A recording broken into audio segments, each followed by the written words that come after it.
The first thing that hit me was the scent of expensive perfume mixed with absolute entitlement. At table 3 of the Grand Plaza Hotel ballroom, the air felt thick, heavy with the pretense of high society. Crystal glasses clinked, flashbulbs flashed, and corporate leaders laughed at jokes that were not funny. In the middle of this glittering circus, I sat quietly. My name is Bruce Campbell. I am 58 years old, and I was looking at a screen on my phone that showed a pending wire transfer of $1.3 billion. It was a massive capital investment ready to be sent to Montgomery Enterprises, a company I had helped build from a small garage workshop decades ago. Beside me, my assistant Rebecca was double-checking our documents on her tablet. She looked up, noticing the curious glances from neighboring tables. "They are watching us, Bruce," she whispered. I adjusted my cuffs and smiled. "Let them watch. Rebecca, we are here to finalize this deal, not to win a popularity contest." The name card in front of me was printed in elegant gold ink. It read Bruce Campbell, founding partner, Campbell Capital. I had earned that seat through 30 years of hard work, sweat, and patents that Montgomery Enterprises still use to run their entire product line. Then she arrived. Khloe Montgomery, the 24-year-old daughter of the CEO, Stuart Montgomery. She had recently been appointed as the vice president of brand relations, a title she wore like a shiny toy rather than a responsibility. She walked into the VIP section dripping in diamonds, followed by Liam, her boyfriend, a young internet influencer who looked like he had never worked a single hard day in his life. Khloe did not look at the table. She did not check the gold-embossed name cards. She simply walked up, tapped her acrylic nails against the polished oak wood of my table, and looked down at me. "This seat is taken," she said, her voice dripping with irritation. I did not look up immediately. I finished sipping my water, set the glass down, and then met her gaze. "Correct," I replied. "I am sitting in it." She let out a sharp, mocking laugh. "It is for my boyfriend, Liam. He needs to sit here to film his live stream for the gala. You need to pack your things and move to the general admissions section near the back." "Sir." Before I could even open my mouth, she reached down, grabbed my name card, and tossed it onto the carpet. Then she took a step forward, deliberately grinding the heel of her designer shoe into the card, twisting it until the paper was torn and covered in dirt.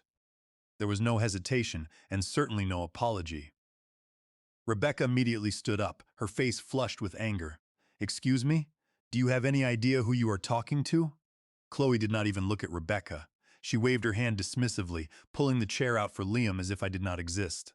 "Sit down, babe," she told him. "The view of the main stage is perfect from here." Liam smirked, sliding his phone onto the table next to my water glass. Around us, the chatter at the neighboring tables grew quiet. Phones began to tilt in our direction. People loved a scene, especially when it involved the CEO's daughter. I leaned down, picked up the ruined name card, and brushed off the dirt. I placed it back on the table. My voice remained steady, but it carried a cold weight that made Liam's smirk falter. "You should not have done that," I said. Khloe laughed, crossing her arms. "And what are you going to do about it? Call security? My father runs this entire event. This is our company's night." "What you just did," I said, making sure my voice was clear enough for the surrounding phones to record, "has just cost your father exactly $1.3 billion. For a brief second, a shadow of confusion crossed her eyes, but it was quickly replaced by her usual arrogance. "Right. A random guest is going to cancel $1 billion deal. Let us get my father down here. He will help you understand your place in this room." Rebecca looked at me, her hands trembling slightly. "Bruce, we do not need to deal with this. We should leave." I remained seated. I wanted to see how far this would go. It did not take long. Within 2 minutes, the crowd parted. Stuart Montgomery, the CEO of Montgomery Enterprises, walked in. He looked powerful, dressed in a tailored tuxedo, but his face was tight with stress. "What is the issue here?" he demanded. Khloe pointed a finger at me. "Father, this man is refusing to leave the VIP table. He is ruining our evening, and he is threatening to cancel our funding." "He is claiming to be an investor." Stuart's eyes swept over me. He was too busy looking at the cameras, too busy worrying about his public image, to actually look at my face. He had spent the last 3 months sending me emails, begging my venture fund to bail out his failing logistics division. Yet, in his arrogance, he did not even recognize the man he was begging. "I am sorry," Stuart said, his tone authoritative and cold. This table is reserved for our key partners. Security, please escort this gentleman to the exit. We do not tolerate gatecrashers. Rebecca tried to speak. We have an official invitation from your chief investment partner. Stewart raised his hand, cutting her off. I do not care. Security, do your job. Two large security guards stepped forward, placing their hands near their belts. Liam smiled, adjusting his camera to capture the moment. Sit down, Khloe, Stewart said, adjusting his tie. The trash has been cleared. I stood up slowly, brushing off my suit jacket. I did not raise my voice. I did not make a scene. I simply looked Stewart in the eye. You will remember this night, Stewart, I said softly, but not for the reason you think. This is the exact minute you lost Montgomery Enterprises. Stewart did not even reply. In his mind, I was already gone. I walked out of the ballroom, Rebecca following close behind. At that exact moment, 5 miles away, Owen Price was stuck in bumper-to-bumper traffic. Owen was the chief investment officer for Price Holdings, the largest shareholder of Montgomery Enterprises. He was the only person in the city who understood the fragile state of the company's finances, and he was the one who had spent weeks setting up this deal. His phone buzzed with an urgent notification. He swiped it open. His heart stopped. A system alert from Campbell Capital read, wire transfer of $1.3 billion canceled. Status, terminated. Reason, material breach of partnership respect and brand integrity protocols. Owen's face went pale. He dialed Stewart's number immediately, but it went straight to voicemail. He then called Stewart's assistant. Pick up! Pick up! Owen yelled at his steering wheel. The assistant finally answered.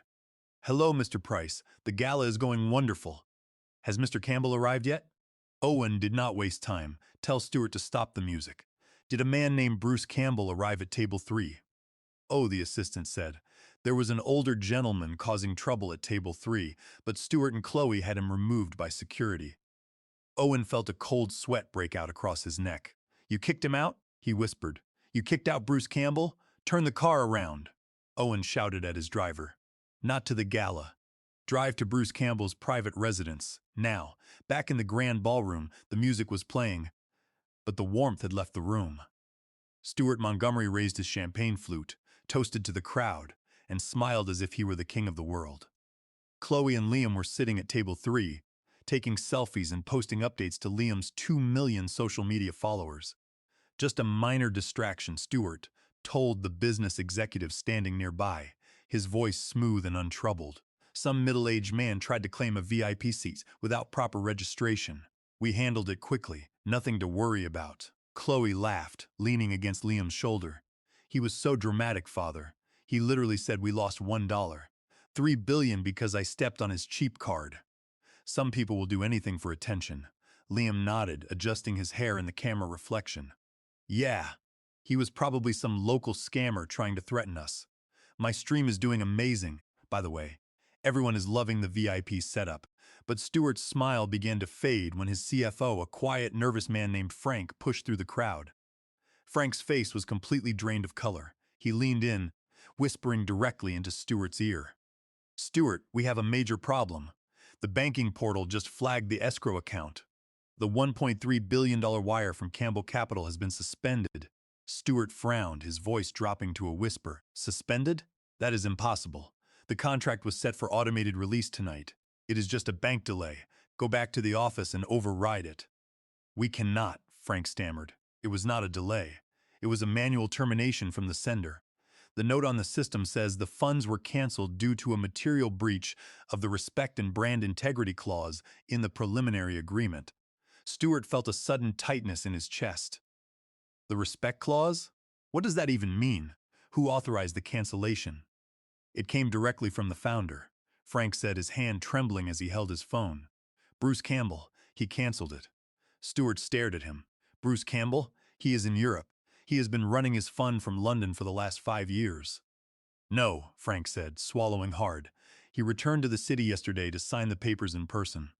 The chief investor, Owen Price, arranged his VIP invitation. He was supposed to be seated at table 3. Stewart froze. The champagne glass in his hand began to shake. Table 3. The card.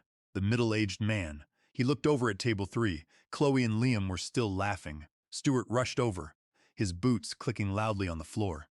"Where's the card?" he demanded, his voice suddenly harsh. Khloe looked up, surprised. "What card, father? The name card of the man you kicked out," Stuart snapped. Khloe rolled eyes. "I do not know. It is on the floor somewhere." Stuart dropped to his knees, ignoring the gasps from the nearby tables. He began scanning the carpet, pushing aside chairs. Finally, his hand closed around a crumpled, dirty piece of cardstock. He pulled it up, flattened it with his trembling palm, and read the gold letters smeared with shoe polish. Bruce Campbell. Stuart's breath caught in his throat. He looked at the heel mark right over the name. He looked at his daughter, his eyes wide with terror. "What did you do?" Stuart whispered, his voice cracking. "I just told him to move," Khloe said, her voice rising in defense. He was being stubborn, and Liam needed the seat. "You idiot!" Stuart roared, standing up. The entire room went silent. The music seemed to fade into the background. "You just threw the founder of Campbell Capital out of our building." Liam looked nervous, lowering his phone. "Wait, who is Bruce Campbell?" "He is the man who owns our core logistics patent," Stuart screamed. "He is the man who was about to give us $1.3 billion to save us from bankruptcy. Without his money and without his patent license, we are legally insolvent by the end of the week." While the ballroom fell into a stunned silence, I was sitting in the back of my private limousine, heading back to my estate. Rebecca was on her tablet, monitoring the market reactions. "Owen Price has called 15 times, Bruce," Rebecca said. "And Stuart Montgomery is now calling every 30 seconds. Should I block them?" "Do not block them," I replied, staring out the window at the passing city lights. "Let them ring. In business, silence is the loudest message you can send. It lets them sit with their own panic." Rebecca nodded, her fingers flying across the screen. "The $1.3 billion has been successfully returned to our primary fund. But there is another issue. The licensing agreement for our logistics patent is expiring in exactly 48 hours. I smiled. The patent was the real crown jewel. 30 years ago, I developed the automated routing algorithm that allowed Montgomery Enterprises to deliver goods faster than any competitor in North America. When I retired from the active management of the company, I kept the patent under my personal holding company, licensing it back to them for 10-year terms. The current term was ending, and the renewal was tied directly to this new investment deal. If they do not have the license, they cannot use the software," I said calmly. "And if they cannot use the software, their entire shipping fleet stops." "Exactly," Rebecca said. "And under federal law, specifically Title 35 of the United States Code, Section 271, any continued use of our technology without a valid license constitutes direct patent infringement. They will face millions in damages and a federal injunction." "Let us see how Stuart tries to wiggle out of this one," I murmured. By the time I reached my study, the storm had fully arrived at Montgomery Enterprises. Stuart was pacing his office, his collar undone, sweat soaking through his shirt. Owen Price, the CIO of Price Holdings, was sitting on the sofa, his arms crossed, his face dark. "I told you to handle him with the utmost care," Owen said, his voice dangerously low. "I spent 3 weeks convincing Bruce to look past your declining numbers and give you a second chance. And you let your spoiled daughter throw him out of a gala so her influencer boyfriend could film a video? It was a mistake," Stuart shouted, slamming his fist on his desk. "We did not know it was him. He did not say his name." "His name was on the card, Stuart," Owen replied coldly. "The card your daughter used as a doormat. My father, Julian Price, is furious.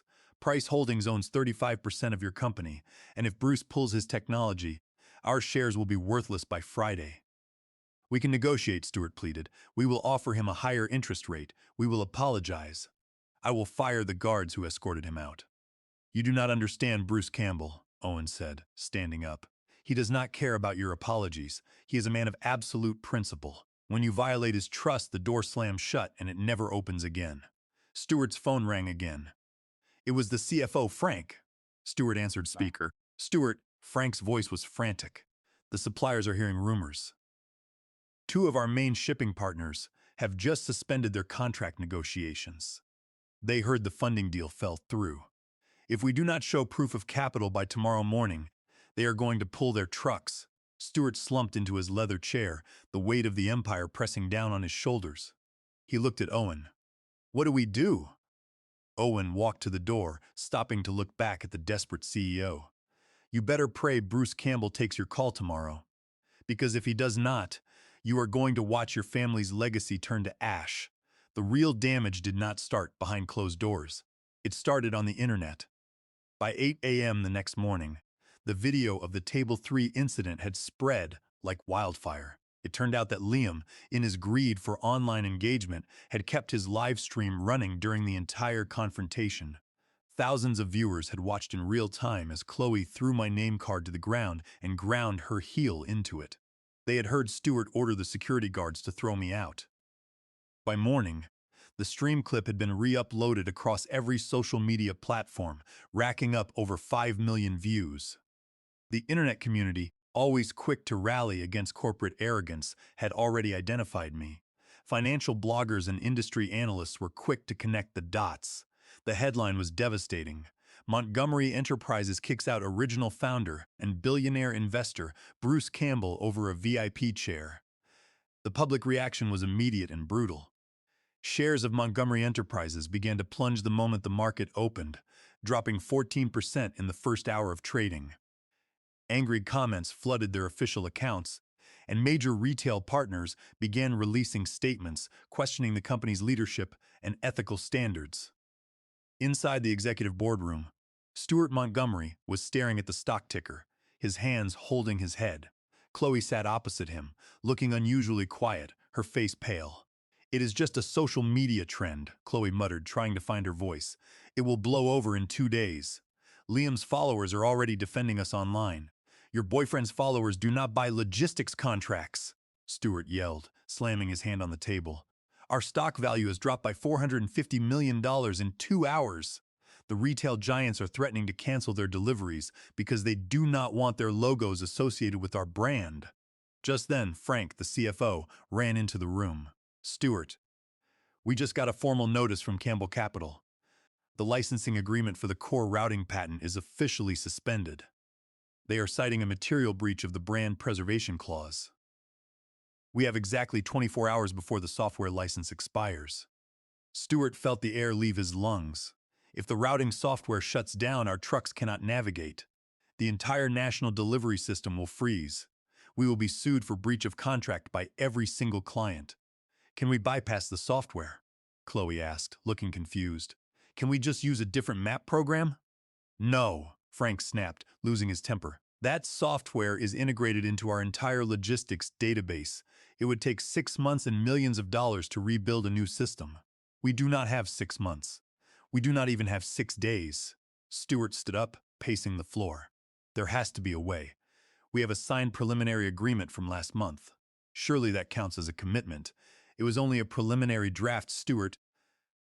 Owen Price's voice rang out as he walked into the room. He had just come from a meeting with the largest shareholders, and Bruce never signed the final amendment that extended the patent lease. He was supposed to sign it at the gala. Without his signature, the lease ends tomorrow.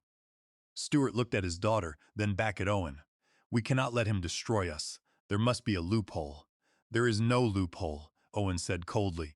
"My father is calling an emergency board meeting for tomorrow afternoon. He is going to propose a vote of no confidence. He wants you out, Stewart, and he wants Khloe fired immediately." After Owen left, the room fell into a dark, desperate silence. Stewart looked at the blank desk, his mind racing. He was 55 years old, and he had spent his entire life maintaining his position at the top of this company. He could not let it end like this, not because of a stupid name card. "Father," Khloe said quietly, leaning forward, "what if we have a signed document?" Stewart looked at her. "What do you mean? We do not. What if we found an old copy of the patent extension amendment?" she whispered. "One that Bruce supposedly signed before he went to London. If we show the board a signed copy, they cannot claim the license is expired. It buys us time to secure another investor." Stewart stared at his daughter, his eyes widening. "You are talking about forging his signature. That is a federal crime, Khloe. Who is going to prove it?" Khloe insisted. "We have copies of his signature from 10 years of contracts. It is simple to replicate. We just need to show it to the CFO to keep the banks happy and then show it to the board tomorrow. By the time Bruce's lawyers try to challenge it in court, we will have restructured the debt and found new funding. It is either this, or we lose everything." Stewart's heart hammered against his ribs. He looked at the stock chart on the screen, which was still bleeding red. He looked at his daughter's determined face. The fear of losing his status, his wealth, and his power blinded him to the absolute danger of what they were planning. "Get the old files," Stewart said, his voice barely a whisper. "Do it now." Meanwhile, in my private office at Campbell Capital, I was reviewing the draft of the federal injunction. Rebecca had just finished coordinating with our legal team. "The paperwork is ready, Bruce," she said, placing a folder on my desk. "The moment the clock strikes midnight tomorrow, we can file the patent infringement claim under Title 35, Section 271. The courts will issue a temporary restraining order, and Montgomery Enterprises will be legally barred from using the routing system." "Good," I said. "What about Stewart? Has he tried to reach out?" "He stopped calling about 2 hours ago," Rebecca said, frowning. "In fact, our intelligence reports show that their finance team has suddenly gone quiet. Frank, their CFO, has stopped panic calling the escrow bank." I leaned back in my chair, tapping my fingers on the desk. "That is unusual. A man facing bankruptcy does not suddenly become calm. He either has a plan or he is doing something stupid." "Should we investigate?" Rebecca asked. "No need," I replied with a calm smile. "Let them play their hand. Whatever they are doing, it will only make their fall more complete. We have the law, we have the truth, and we have the patience. Let us wait for the board meeting." The quiet room of the private city club was a contrast to the chaos outside. Julian Price, the 60-year-old chairman of Price Holdings, sat opposite me, his face lined with concern. Beside him stood his son, Owen. Rebecca sat next to me, her tablet open, display charts of the Montgomery stock showing a steady downward spiral. "This is a disaster," Julian said, shaking his head. "Our 35% stake in Montgomery Enterprises is bleeding value by the minute.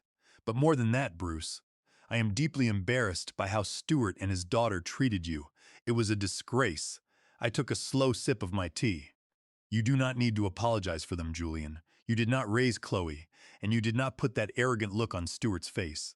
They did that to themselves. The market is just correcting their arrogance." Owen leaned forward, placing a document on the table. "Bruce, something strange happened 2 hours ago." Stewart called an emergency briefing with the CFO and the major bank representatives. He presented them with a PDF copy of a fully executed patent licensing extension. "It has your signature on it, dated 3 months ago." I leaned in. Looking at the printed page Owen handed me, a slow smile spread across my face. I looked closely at the cursive loops of my own name. "Stewart claims you signed this before you left for London," Owen continued, watching my reaction. "The banks have paused their withdrawal threats based on this document. They believe the license is still active." "This is a very good fake," I said, handing the paper back to Owen. "But it is a fake. How can you be sure?" Julian asked, his eyes narrowing. "If this goes to a court battle, a judge might take months to verify it." I pointed at the bottom of the page, specifically at the loop of the letter B in Bruce. 10 years ago, in 2016, I injured my right wrist in a skiing accident. For about 2 years, my signature had a slight, involuntary double loop at the bottom of the B. I had physical therapy and corrected it by 2018. If you look at this document, the signature they used has that exact 2016 double loop. They copied it from our old 2016 logistics contract and pasted it onto this new draft. Julian let out a dry laugh. "They forged a billionaire's signature to bypass a board vote. That is California Penal Code Section 470. It is a felony." "Exactly," I said. "And under corporate law, a contract obtained through forgery is void ab initio. It means it is invalid from the very beginning, as if it never existed. The license is not extended." Owen looked at his father, then back at me. "What is our next move, Bruce?"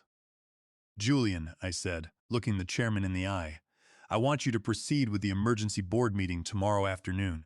Let Stewart present this document to the board. Let him dig his own grave a little deeper." "What about your patent claim?" Rebecca asked. "File it," I instructed her. "File the federal patent infringement suit under 35 U.S.C. Section 271 at midnight. By tomorrow morning, the federal judge will sign the temporary restraining order. The moment Stewart walks into that board meeting, his shipping terminals will be locked down by court order." Rebecca nodded, a sharp smile appearing on her face. "I will coordinate with our legal team immediately." The court filing will hit their system at 12:01 a.m. Julian stood up, adjusting his suit jacket. I will make sure the board members are fully prepared. Stewart thinks he has saved himself with this forged paper. He has no idea he just handed us the rope to hang him. As they walked out, I remained in the quiet room for a moment, looking at the city skyline. Stewart and Khloe had lived in a world where they believed their name, their wealth, and their status made them untouchable. They thought they could step on anyone, throw name cards on the floor, and simply rewrite reality when things went wrong. But the business world does not care about your family name. It cares about rules, contracts, and integrity. And when you break the law to cover up your arrogance, the system you built will turn against you and crush you. I was looking forward to tomorrow. The atmosphere in the Montgomery Enterprises boardroom was thick with tension. The long mahogany table was surrounded by board members, their faces grim. Stewart Montgomery sat at the head of the table, attempting to maintain an air of confidence. Khloe sat next to him, her chin held high, though her fingers tapped nervously on her expensive leather purse. "This board meeting is unnecessary," Stewart declared, standing up and sliding a folder across the table to Julian Price. "We have a signed and executed patent extension. The logistics algorithm license is secure. The bank threat was just a temporary misunderstanding. We are in full compliance." Julian did not touch the folder. He simply looked at Stewart with a quiet, chilling pity. Before Stewart could continue, the double doors of the boardroom burst open. Frank, the CFO, ran in, gasping for air, his tie completely crooked. "Stewart," he yelled, ignoring the board members. "They shut us down." Stewart frowned. "What are you talking about, Frank?" "The federal marshals," Frank stammered. "They just arrived at our main logistics terminals in Chicago and Dallas. They have a federal court injunction. We are barred from running the automated routing system. The entire fleet is locked. Nothing is moving." Stewart's face went completely white. "That is impossible. We have the extension right here." At that moment, I walked into the room, followed by Rebecca and two men in suits carrying professional document cases. The board members sat up straight, several of them standing up in respect. "Good afternoon, everyone," I said, walking to the foot of the table. Stewart gripped the edge of the table, his knuckles turning white. "Bruce, what is the meaning of this? You cannot shut down our system. We have a signed agreement." I gestured to the forensic document examiner beside me. "The agreement you hold is a forgery, Stewart." "That is a lie," Khloe screamed, standing up. "He signed it months ago. He is just trying to back out because of a personal grudge." My examiner stepped forward, opening his case and projecting a high-definition scan of the document onto the board screen. He pointed directly to my signature. "As you can see," the examiner explained, "this signature contains a very specific double loop at the bottom of the letter B. Mr. Campbell only signed his name this way during a 2-year period between 2016 and 2018 due to a wrist injury. The digital metadata of the document shows this signature was lifted from a 2016 contract and digitally pasted onto this draft just last night." A collective gasp echoed through the room. Julian Price stood up, his voice echoing. "Under California Penal Code Section 470, this is direct forgery. And under federal law, a forged contract is void ab initio. It does not exist. Stewart, you and your daughter have committed a felony to cover up your incompetence." Stewart slumped back into his chair, looking like a man who had just been hit by a train. Khloe looked around the room, desperate, but every board member looked away from her. "This is not just a legal issue," Julian continued. "By losing our core patent and committing fraud, you have breached your fiduciary duty to this corporation.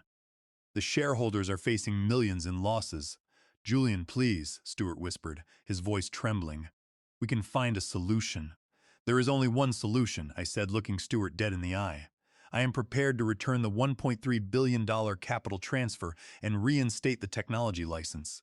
But not under your leadership. I want a total purge." Silence fell over the boardroom. "I want Stewart Montgomery stripped of his CEO title, immediately," I said calmly. "I want Khloe Montgomery fired, and I want their family names removed from every executive position in this company."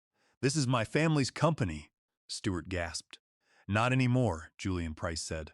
"The board will now vote on the motion of no confidence and the immediate termination of Stewart and Khloe Montgomery." Every single board member raised their hand. Sit down, Stuart, Julian said coldly, pointing at the door. You no longer have a voice in this room. Within an hour, the transition was complete. Stuart and Khloe were escorted out of the building by the same security team they had used to throw me out of the gala just 24 hours earlier. Liam was waiting for Khloe in the lobby, but when he saw the security guards and the look on her face, he quickly packed his camera equipment and walked away. In the end, his loyalty only lasted as long as the VIP status. The next morning, the news hit the financial wires. Montgomery Enterprises was under new leadership.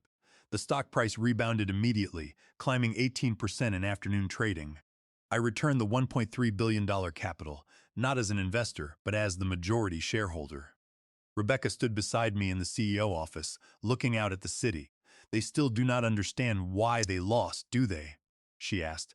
They lost because they forgot the most basic rule of business and of life, I replied. They thought money and status gave them the right to treat people like trash. They thought a VIP seat at a table made them superior. But your value is never defined by the chair you sit in. It is defined by how you treat the people around you. Life is much like a grand gala, where everyone is searching for their place at the table. Many spend their lives clawing and stepping on others to reach table 3, the place of power and applause. But they forget that the seat you snatch from someone today might just be the trap that takes everything from you tomorrow. Never let arrogance blind you.